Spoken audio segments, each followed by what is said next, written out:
So welcome. Happy Friday. Thanks for joining us for this town hall meeting where we have Principal Rosagera doing what he does best, is keeping us all informed. Hope everyone's staying well and being safe, getting excited that our young professionals are going back in the school. Something to rejoice about, right? Some good news. So Principal Rosagera, I'm going to turn it over to you. Once I just do one little thing, hang on. Just have something to share. I don't know what's happening to my computer today, but I want to share some important reminders. Okay, so everyone should have signed in with their first and last name when they joined the meeting. Please mute all devices to minimize background noise. I know some of you are on the phone, but please mute your phones also to minimize the background noise. The meeting will be recorded. We'll see how much time we have for the principal to answer just a couple questions after the presentation. And those other questions can all be entered into the chat that you have if you don't get a chance to speak today.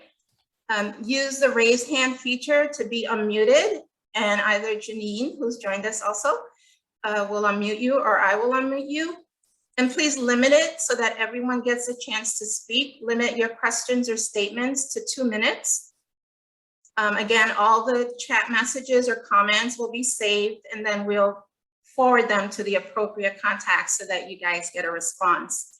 And those of you that are on the phone, the way that you unmute yourself, or I believe we can also unmute you, you'll press 9. So any questions about the reminders? Okay, I'll take that as a no, and I'll stop sharing my screen so I can see everyone's beautiful face, and we will continue on with our town hall. Principal Rosagera, take it away. Great, thank you so much, Barbara. And thank you to every single parent, guardian, member of our school community that's on this Zoom right now. The fact that we have 228 of you speaks volumes about our attention, right, to detail as the school year begins, and probably seeking some answers to questions that you may have had. I want you to know before I start that I had an opportunity to read through the chat of the entirety of the last town hall that was held. So I saw a few patterns, right, of questions that were being asked, and I have a lot of notes to go through. If there are still questions when I'm done, not a problem. We'll look through what we can, and again, I will work to answer what I can while I'm on the call, and certainly address the individual concerns going ahead. So let's start off with the basics. One thing that folks were asking about is, when does school start on Monday? The first class begins at 8:20 a.m. Okay, students are done at 2:40 p.m. So when should your child come to the building? Your young professional should be here before 8:20.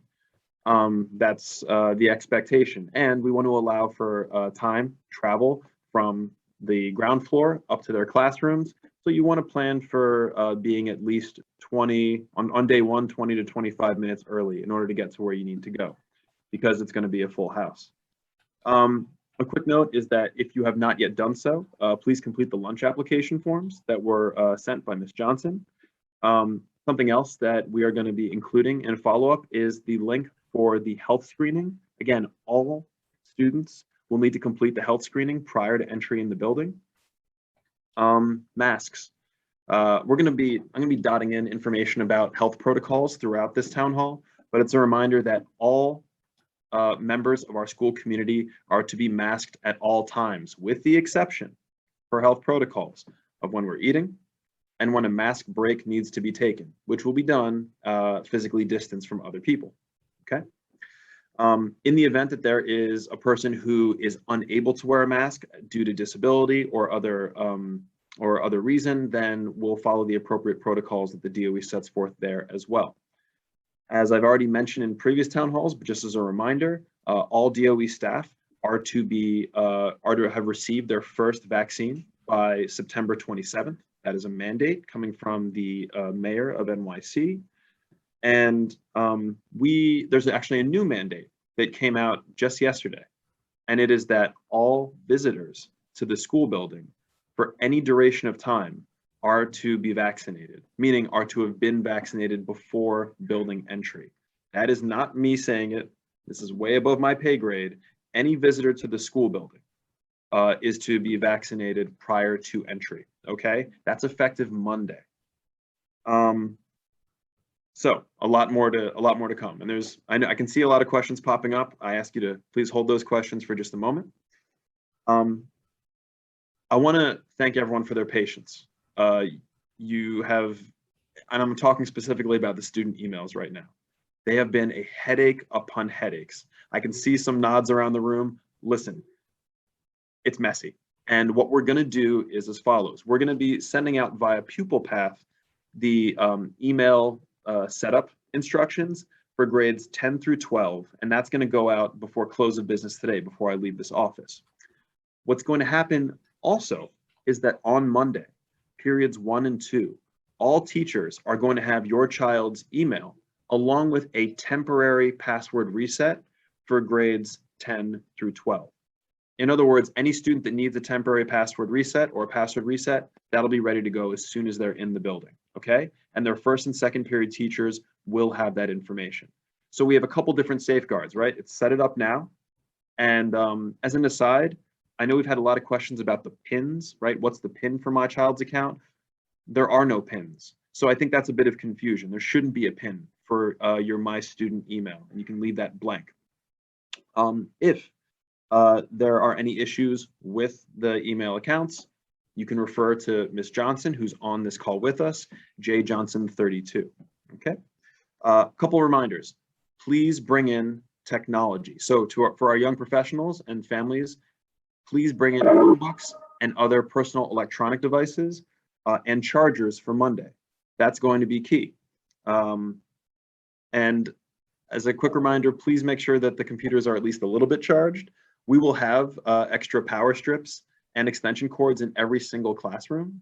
However, it makes good sense to have you know, your technology charged up in preparation for day one. Invariably, we will end up with folks who don't have it, and that's why we have to be ready. Okay, so there will be additional technology in the school building as well. And for folks who have not yet received tech, we're going to make sure that you get that on day one. And our tech support folks in the building are Mr. Contreras, Mr. Hassan, and our AP of Safety and Security, AP McCalla, is helping coordinate the reception of technology as well. And Ms. Johnson is going to be placing their emails into the chat. As far as folks using their own technological devices or personal devices for accessing schoolwork, they can, and especially when it comes to setting up email, that's okay too. Everyone's going to be using the DOE Wi-Fi, and we're going to make that that password readily accessible. Okay. Next up is so we're not going to be using lockers just yet. Some folks asked, is it going to be the same locker as it was last year, the year before? The answer is no. We cleared out every single locker as part of a much larger deep clean of the entire school. So new lockers are going to be assigned, and that's likely going to happen before the end of September. It also means that your young professional, especially if they're coming in as a 9th grader, won't need to bring in their freshman art kit on day one. We want to minimize the amount of supplies that they're bringing in. They're really going to start using those freshman art kits beginning the 2nd week of instruction. Okay. Next up, Pupil Path. So for those who have yet to log into Pupil Path, the codes have been sent home. Those were literally and physically mailed home 2 weeks ago and provided to the vast majority of folks who are enrolling in school for the first time back when we had the Bridge program. But if there's an issue with your Pupil Path access code, we can reset it and resend it. Ms. Johnson can do that. I can do it. And virtually any teacher who has access to a student account can also reset that code. So worry not, we'll be able to get you in. By the way, if you are enrolled in middle school via Pupil Path and you have yet to enroll in high school, you need to reactivate that account. You need to re-enroll using the high school code. It won't simply just transfer over.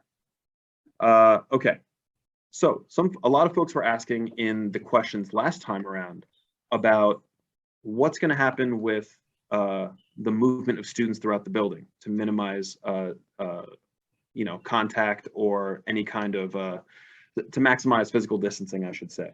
So our stairwells are literally staggered and established for up and down traffic only, meaning that our C stairwell, which is the main stairwell in the building, is for both up and down traffic, but on separate sides. Our A stairwell, just like it was when we did our original return from remote learning, is up only. So A is up only, D is down only. Easy to remember, D is down, A is up, and then C is both. And there's arrows that designate which direction is which. Now, I want to talk about elevators. So during our bridge program and prior to, it seemed as though we were going to be able to bring everyone into the building, all 1,500 plus students, up to the 5th floor via the elevators and then into their classes. So that's presented a huge problem. The lobby of our building, as you may recall, is relatively small and won't comfortably fit more than maybe 60 people, socially distanced at 3 feet. It doesn't make sense for, and is frankly not safe, for our young professionals and faculty to wait around together in a crowded small space like that for an elevator up to the 5th floor. So what we're saying to everyone and messaging this to students via Pupil Path and also messaging same to our faculty is that unless your young professional has a medical condition which requires use of an elevator, they're going to be walking up to the cafeteria in the morning or up to their classes for first period, okay? And I know that's not ideal because folks are very much used to the elevators. But please know that if we didn't take that approach of students walking up the stairs and distance that way, that we would create the kind of logjam in the lobby, which would be impossible to maintain distance and safety. And I would frankly rather have an ease of flow into the building than have overcrowded elevators and end up with people not distanced at all from each other, okay? So it's not convenient, but unfortunately that's a directive that we've decided to make. I want to remind folks that if they're having difficulty with tech, specifically with Chromebooks they've received or anything they've borrowed from the school, that they should check out our school website because it has our school tech team emails on it, Mr. Hassan and Mr. Contreras. A lot of folks are asking, well, what am I going to do with, I've logged into Pupil Path, I've seen what's been offered, and I'm not really sure that my young professional has the right program. We want to request a change. So those program change request forms are located in each guidance counselor's Google Classroom. They're one of the set documents that you can access there. And again, everyone's going to have access no later than the beginning of business, really on Monday, as long as they're in the building, because every student will be accessing their My Students account and will be able to then access the Google Classroom of their guidance counselor because they've already been invited to it. Okay. Next thing. A lot of folks in last week's chat asked about sports. What's going to happen with sports? What's going on? We have 5 fall PSAL sports. We have fencing, we have bowling, we have girls volleyball, and soccer, boys and girls. So we have coaches for 3 of those 5 sports, with the other 2 being locked in very soon. If you have questions about who to send your medical forms to, that's going to be to Mr. Bernstein. Mr. Bernstein is our athletic director, and he can make sure that all the medical forms are set, ready to go, and that your young professional is aligned to the right coach. We're still also making sure that for 2 of our sports teams, and that's girls and boys soccer, that we have enough players to play. And then we're going to kick off our season. We still need to run practices and we still have to run scrimmages, and then we'll engage with our actual scheduled matches. Okay, moving on. Getting through a lot of this. IDs. Some folks ask, well, what's happening with my child's ID? So IDs, if they haven't already been picked up, will be available during lunch.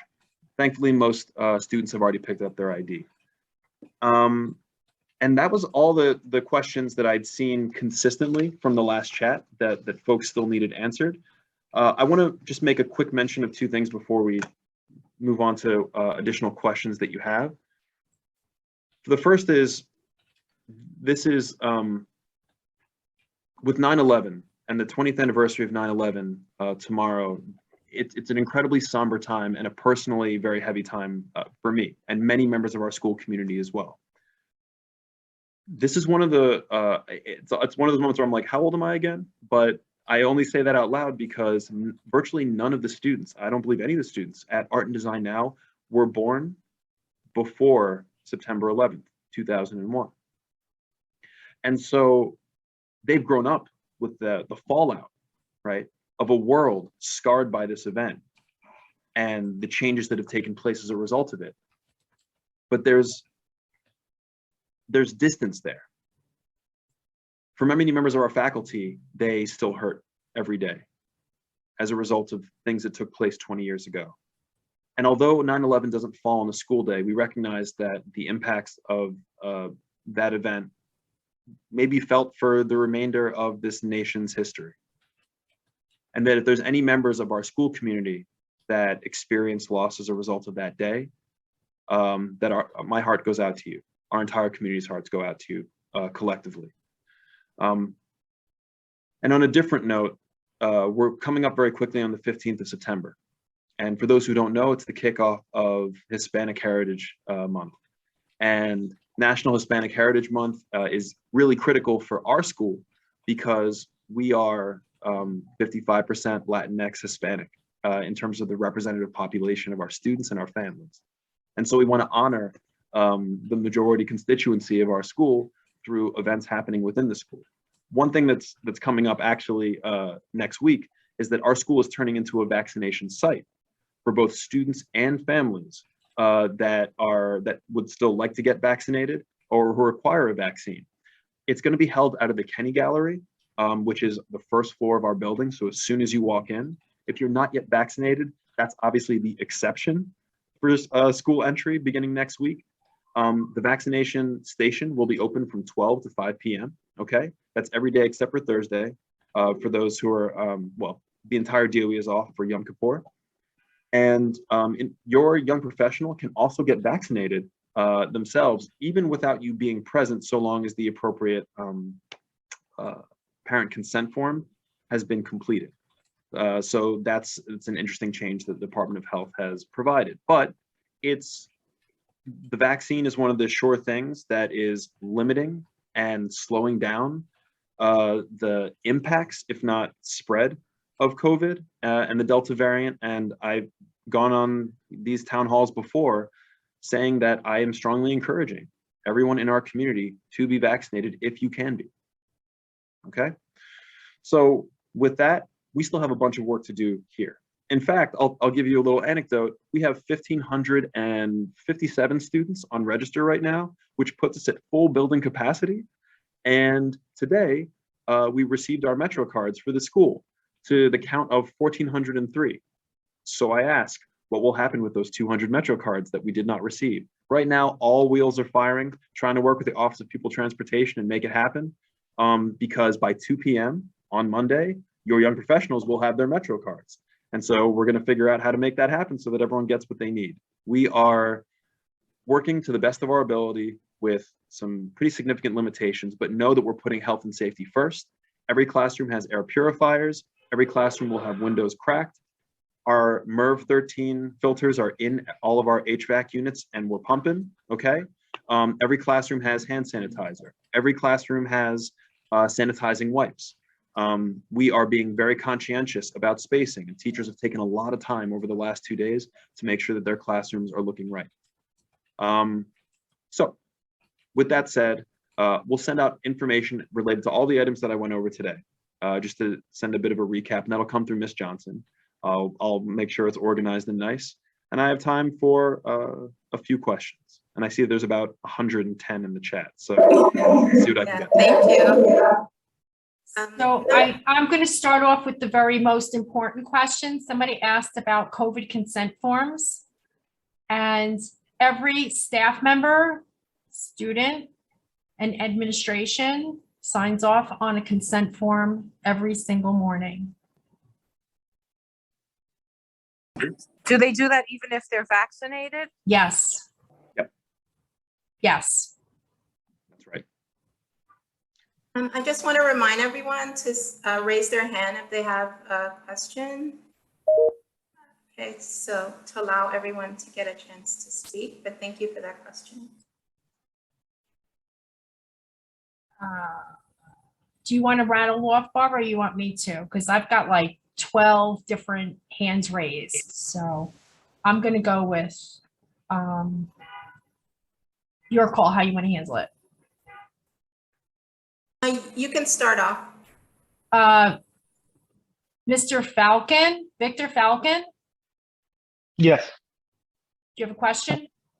Yes. I know the principal answered this or spoke briefly about these codes for the email. Now, I see a lot of questions. Everybody's saying you do need a PIN. He said you could skip the PIN. Can you guys provide instructions and or reset, because we're all kind of blind and we have no idea how to do this. Her mom's been texting me. My daughter is Jaylene Falcon. Her mom, me and her have been going back and forth. We have emailed Ms. Johnson. We've emailed several other people. We do know that you guys are busy. We do understand, and especially with the whole situation with COVID, but we don't get a response and a clear answer. And this is needed for Monday. Today's Friday. So we would like to try to get this resolved with the email. So if we could get maybe some good instruction on how this could be done. Yeah, so I mean, to answer that directly, I want to remind you, Mr. Falcon, and as well as the other is on this call, that with the exception of the summer assignments that have been provided, right, to our students, that no work has actually been assigned yet, right? School doesn't officially begin until Monday. We wanted to get ahead of this email migration to this new system as far ahead as possible. And I personally apologize for how slow things have gone, okay? But I want you to know that as far as accessing the account, we are going to be doing a reset of all student passwords, and that's going to be effective right before the beginning of school on Monday. So that way, the new passwords that teachers have to provide to students along with their student email should get them into their accounts without issue. For right now, as far as accessing or having issues with the NYC Schools piece, I'll have Ms. Johnson follow up with you, and we'll see exactly what the issue is. A lot of folks are saying, we do need a PIN. The only reason you would need a PIN for those who are being prompted for it is if a PIN was previously created. And the challenge there is also that if a PIN was previously created, then we would have to force reset the password for that account, because that would be unique to the student or the parent if you created it. In that case, that's a different story. Creation codes can be sent to you by Ms. Johnson. She has access to those as well. Okay. Yeah, I'm just creation gonna go- code is what he was referring to. I'm just going to That's go what I across need. the screen to the people that raised their hands. So Jennifer, I see you have your hand up. Jennifer Hammond. Hi, I have a question about my son has a 504 plan, and I just wanted to know who I should contact to make sure that all of his teachers are aware of that and how I should deal with that, or how are you dealing with that? Yeah, absolutely. So any student who has a 504 or who has an IEP has that information shared with their teachers by Mr. Familia. Okay. Now, if you haven't yet applied for a 504, right, for the new year, that's different, and you'll need to do that as soon as possible through Mr. Familia. I'm actually going to put his email in the chat right now, just so that you have it and everybody else has it in the event that you have questions about special education services, or if you have questions about the 504 process at our school. He's incredibly responsive, and he's been with us for quite some time handling these types of things. Okay. Absolutely, he's great. I can vouch for that. My daughter has an IEP, and he's very good on follow-up. Selma, I see you have your hand raised, so can you go ahead and unmute and ask your question? Yes, here. Two questions. I don't know if they can be answered now, but one is simple. Are there hot lunch this year? Because Yes. last year was just grab and go. So Hot lunch, we're back. hot lunch. Okay, that was the first one. Second one, I'm just a little confused about the sequence of the student needs to follow to graduate. Or I went to the catalog to check. William got basically all that he got all that he wanted.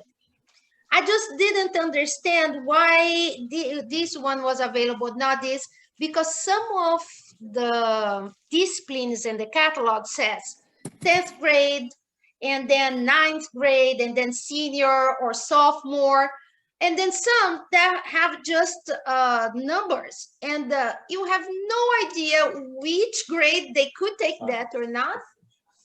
Especially science, you know. So, for example, my son is a sophomore. He chose this year to be in the chemistry, but then he can be chemistry or AP chemistry. Could he have chosen AP chemistry or not?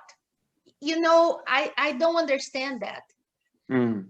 So what I hear you saying is that in our course catalog, there's not a clear designation, right, of how students would end up in an AP class in the first place. Yes. And then also what steps need to be followed or prerequisites exist for each and every class. It's not consistent.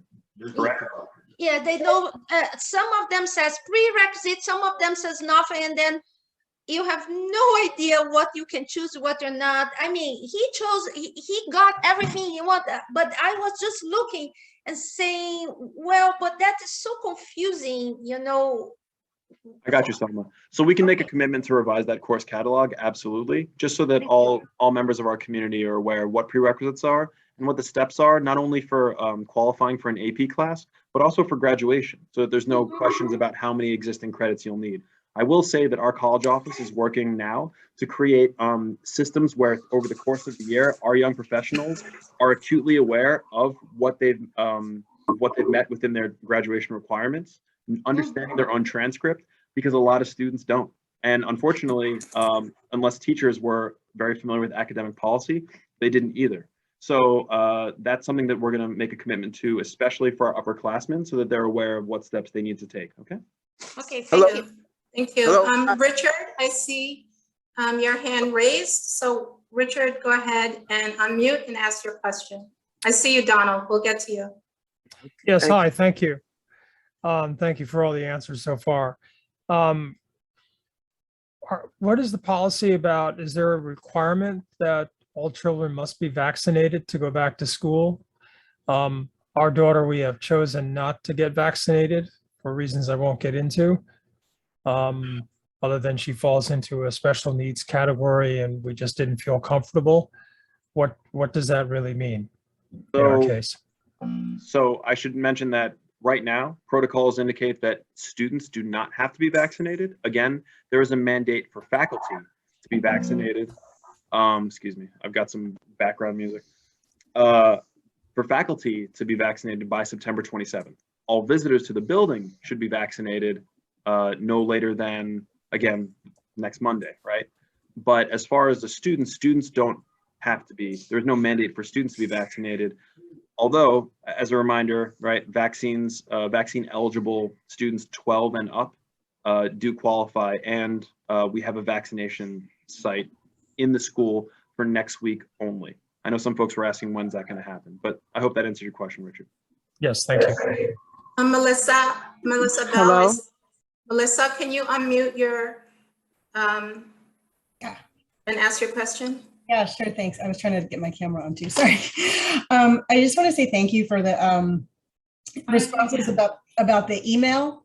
And that I'm very hopeful that when you reset the system on Monday, that when Ian is at school on Monday, he will be able to reset his email and everything will be fine.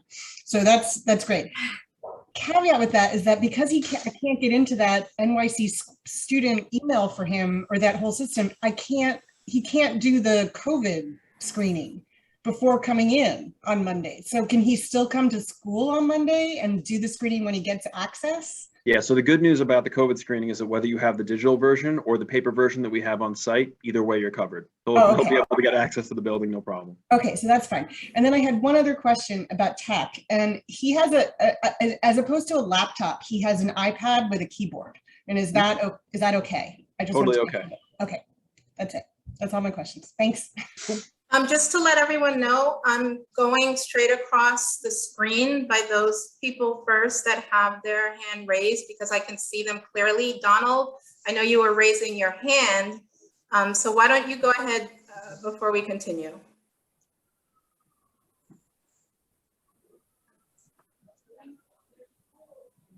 Donald? Okay. Maybe we lost Can- Donald. So can we'll just kids use continue. Huh? Can you Can unmute kids if you're use- talking? Can kids use their own devices or they need to use the Chromebook? Students can use their own devices. We're going to provide the school's Wi-Fi password for student access. It's a centrally administered and monitored DOE connection. So this sounds a little silly for me to say it, but just as a precaution, if there's nothing that you wouldn't want the central DOE to see, you should probably make sure that your computer is fully cleared, right? And that it's ready for academic work only when you walk into the high school. Because again, when you're on a DOE connection, they have access to whatever takes place on the computer. Please mute your phones. Sorry. The next person, oh, Donald's back. Go ahead, Donald. Sorry, wait, you guys, sorry, if we don't need to use our hands to ask questions like that, I really have to know, my kid has no computer, is going to school on Monday with no computer. Is the school going to provide one? Is the school going to have one for them that day? Is the school going to provide one for them to bring home that night? I've been asking this for town halls. I've sent emails and I've gotten no response. I'm sorry that that hasn't been responded to, but the answer is yes, Roderick. And as far as the type of computer needed, it's really contingent on exactly what type of tech is needed. But we'll make sure that your child gets that, and I'm personally going to have that set up with our tech coordinator so that they're good to go for Monday. Okay. Thank you. Roderick, I apologize for that. Like I mentioned in the beginning, please use your icon to raise your hand. I can see everyone. I see some of you are raising your hand like this. If you can click on the icon, please do so, because we have quite a few people ahead of you that have raised their hands. So why don't we continue? Donald, I'm gonna go ahead. Oh, we lost him again. Okay. Can you hear? Oh no! Come on. Can you hear me? Yes. And Hello? please limit your questions Hi. to at least 1.5 minutes or so we can get everyone. My question is about my daughter's school busing, the transportation. You guys are supposed to schedule the busing. Hello? Yeah, we're here, Donald. So I'm going to clarify for everybody how busing works, because I know that's also come up a couple times, not just from you, but from other parents as well. So if busing is mandated on your child's IEP, right, because that's the only way that busing takes place at Art and Design. If busing is mandated on your child's IEP, and the IEP has been finalized more than 5 to 7 days ago, then the Office of Pupil Transportation has your address and a route set for your child. Now, a lot of folks are saying, I want busing for my child, and that's different, because if you do not yet have busing on your child's IEP, the Committee on Special Education at the school needs to reconvene with a school psychologist so that we can make a determination of that need, right, of busing for your child. What happens then is that after the meeting is held, I called Office of Pupils. They said that it's the school has to arrange the busing. That's correct. So they no longer do that. Right. So what happens is, and just to clarify this point, as I was about to say, when an IEP is finalized, right, then Mr. Familia, our AP in charge of special education and busing, he contacts our central office at DOE, and then they initiate the busing, which takes 5 to 7 days. So one thing that I'd have to recommend is that if you already have busing on your child's IEP, busing has been initiated. However, if you do not yet have busing on your child's IEP, please note that it's going to take time for that service to be initiated, even if we expedite it. So we strongly recommend that you have a plan in place to get your child to school until we can confirm that that service is in place. Again, that's only if you do not yet have busung on the child's IEP. Yeah, I'm going to have to go to the next question, which is one last. It's on her IEP, but nobody has contacted us, and school starts on Monday. So Donald, I'm going to have Mr. Familia follow up with you, okay? And we're going to get to the bottom of whatever's taking place with any kind of delay. I'm personally going to follow up with him after this call. Veronica, I see you have your hand raised. Unmute yourself and So, I just have one question. So like, basically the majors, like we chose, our major, or for example, I'm a sophomore. So like I chose my major last year and like I got into a major that I didn't want. And I already emailed, I think, Ms. Johnson about it. So like, do you guys have like any idea when like the majors are like gonna, like if we're gonna be able to change or like, you know, anything like that? Yeah, for sure. And hey, Veronica, we're happy to have you back here. Thanks. Yeah, for sure. So as far as the major change goes, so that's actually not run through Ms. Johnson. That's going to be done through guidance and through the AP of the arts department. His name is Mr. Lopez. Okay. Oh, okay. Yeah, not a problem. And so what I'd recommend is that once we get into the beginning of the school year, okay, Monday, right, you can reach out to your guidance counselor, or you can reach out to them early if you want to. Your guidance counselor is Ms. Cox. And you're going to inquire about your originally requested major versus what you received, and we're going to see how the seats work out for that, okay? All right, thank you. As long as if we can make spacing, we will. And there may be, another conversation you have to have with Ms. Cox about why you were placed into the major you have. Cool? Yeah, that's all right. Thank you. Sure thing. Oh, great. Christine, unmute yourself and ask your question. How do we get a digital copy of the health screening form? Oh, I love the easy questions, Christine. I know. That's easy. So Janine's going to put that link into the chat. I think it's just healthscreening.nyc.gov. It's close to that. It is. Yeah, it's like I should have, right? But she's going to drop it in the chat now. Thank you so much. Thanks for that, Janine.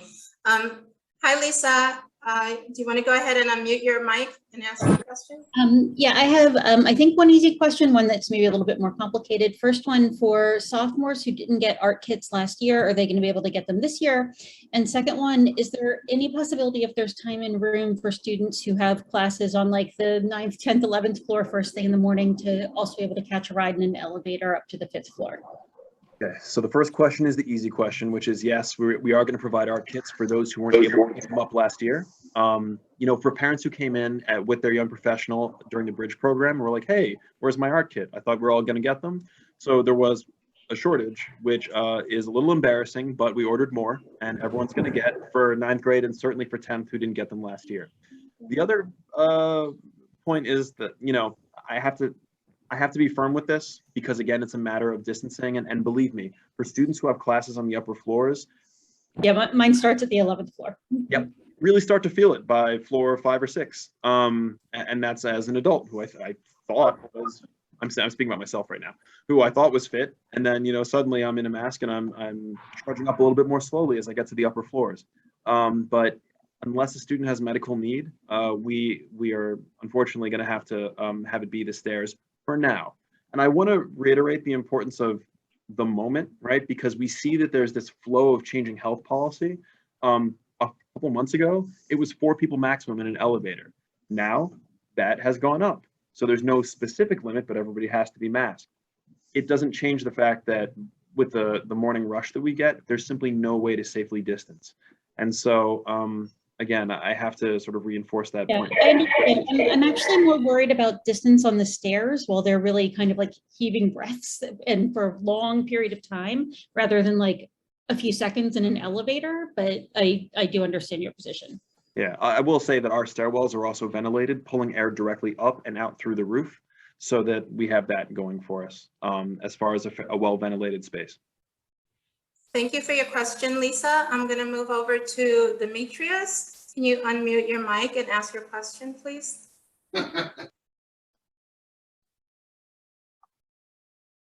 If you unmuted your mic, we can't hear you.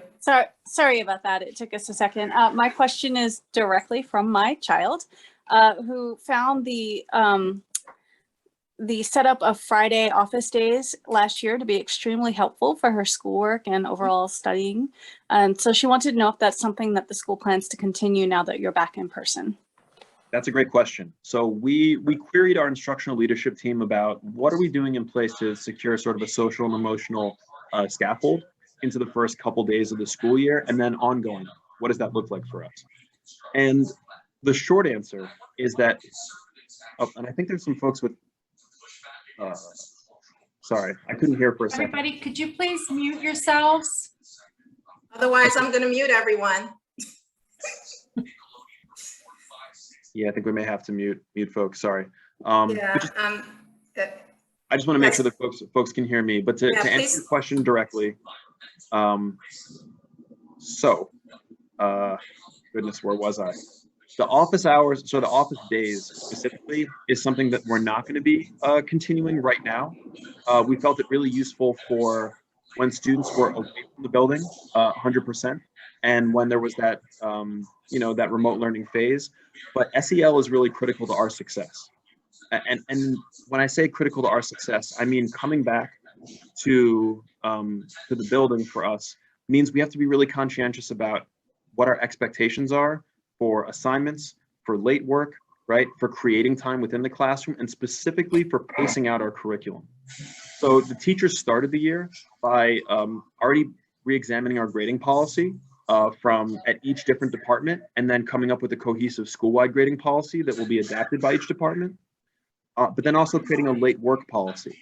And so what we're going to be doing on Monday is sharing amongst our teaching community a consistent, uniform school-wide late work policy that allots for a grace period for assignments, but also maintains expectations and provides deadlines.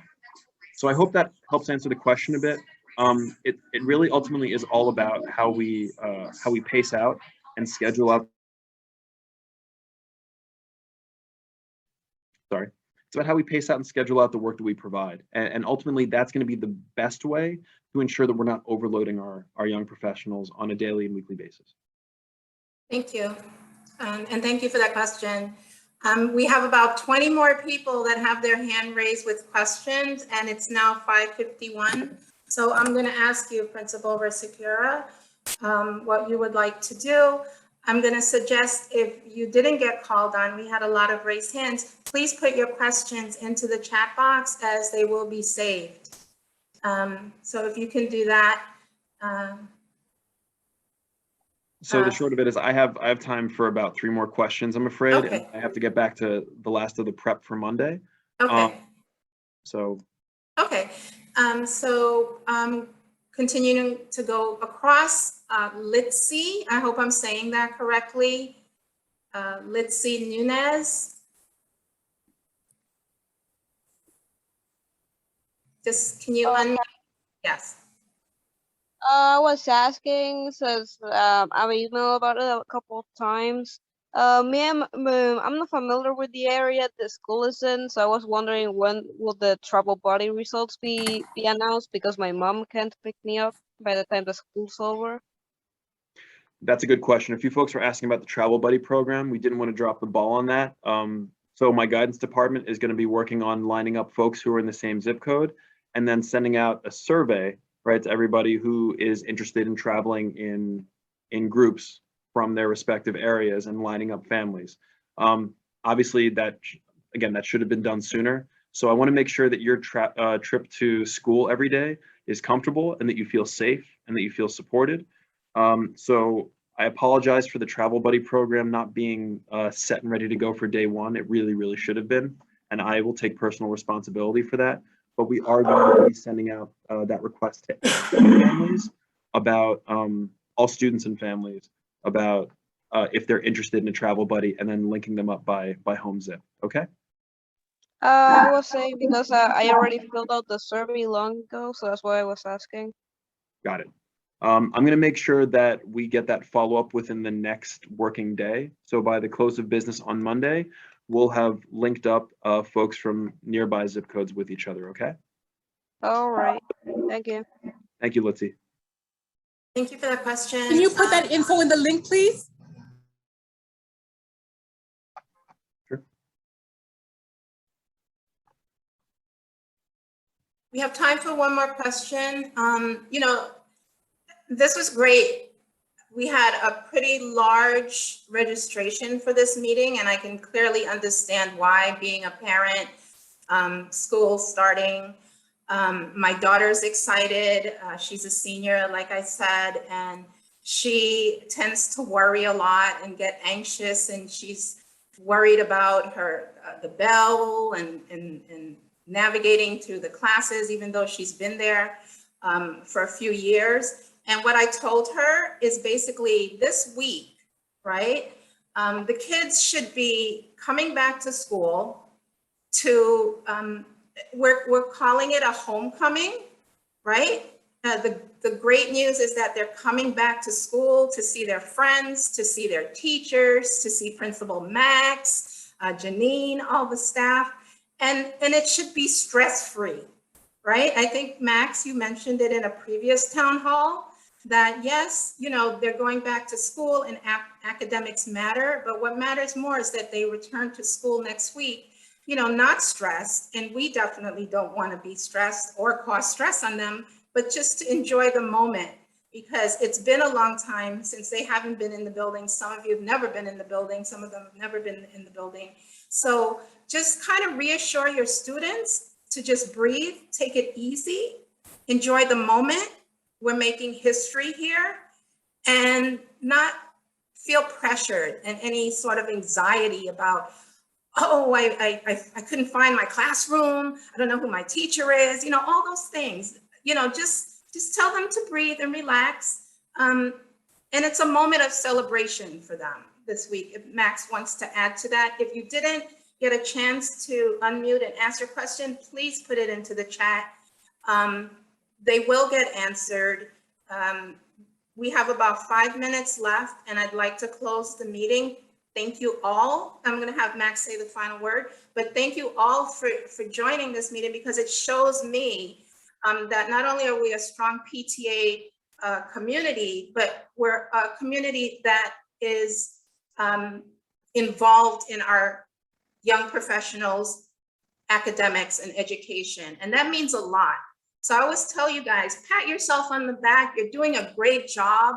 You know, it's a lot. We've had our kids home with us, which is new. We made history with that. We never spent as much time as we did with our kids ever before. And, you know, and just be proud of what you've accomplished so far. And I'm going to tell you guys the same thing. Just breathe, relax. Our students are going to be fine. They're in great hands.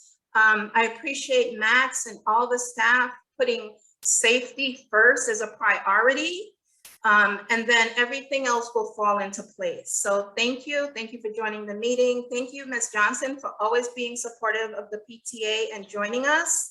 And be patient, because we have a huge school, right? And it's just really hard, especially for us at the PTA. I know some of you have sent me emails and I didn't get back to you, you know, for like a week or two because of vacations, because of holidays. School doesn't officially open until September 13th, but we've been working diligently, the PTA executive board, this whole summer. So I just ask that you be patient with us, you be patient with the staff and the faculty, Principal Ray Segura. Everything will work out. And yeah, so thank you. And so Max, again, as always, we appreciate you joining us and being supportive of the PTA community. So I'm gonna leave it up to you to give your final words. Well, I know, listen, thank you, Barbara. You know, one of the things that you mentioned is the importance of taking a breath. That I will agree with. I think that there's never been a moment more important than right now before we launch into this year to stop, take a deep breath, think about where your breath and your energy is, and focus on the positive. One thing I will say to counter another part of your message is there's going to be stress. And you know, I want to acknowledge that there's going to be anxiety, and that's also okay. We're going to be here to support our young professionals through their first few days back. We're going to have clearly indicated signage of, like, you know, where everyone's going for the first few periods of the day. My administrative team is going to be out full force in the lobby on the 5th floor, making sure that folks are getting up to the right floor and up to the right rooms. Things feel a little chaotic right now, and I think that we're trying to do the best with what we have. But I also want to be clear that as a school that has a great debt to our community for helping raise up and support the greatest artists of our generation, that we're going to continue to improve and refine our own practices. We are very far from being a perfect place, as many of the comments and questions that we're hearing now are letting us know, and it's only fuel for improvement. So I want you to know that there are moments where we too are disappointed in how things may have rolled out, have shaken out, but we're here to continue to adjust and better serve you. So we're excited for Monday. We're excited to see our young professionals in here. We're excited to see you virtually at the next PTA meeting, and when you're in the building, vaccinated and in person and ready to support what's happening. And we're so ready to stop this virus in its tracks with our a well-focused and community-based approach to physical health, so that we can have something like the physical school that we used to. We're going to make it as close as we can right now. And I am making it my charge to ensure that your children are safe and that they get the best quality learning that they can. So for anyone who didn't have their questions answered, Barbara will send me the questions and concerns in the chat. I will review them and get back to folks individually. In worst case scenario, I will answer in another town hall forum like this, because if we know anything, Ms. Johnson, we're very used to handling questions in a public forum context. I wish everyone an incredible weekend. For those that are going to be outside, enjoy the beautiful weather, and I will talk to you soon. Thank you. Thank I you. am officially going to end this recording. Thank you. Thank you. Have a Thank good you weekend, all. everyone. Be safe.